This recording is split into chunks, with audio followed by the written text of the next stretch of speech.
Hi, good morning everyone. My name is Chandon.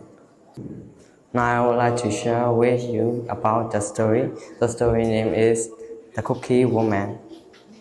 Once upon a time, in a small village, like a kind old woman, she loved to bake delicious cookie and share with everyone. One sunny morning, she baked a bit for her special ginger cookie. As she walked together the village, after the cookie, she made everyone smile.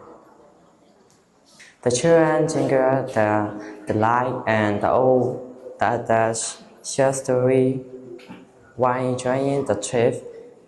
The old woman kindly make the the whole village a little bit sweeter that day. This is the end of my story. The moral of the story is when one person is frustrated, and other person has to help. Thank you for your attention.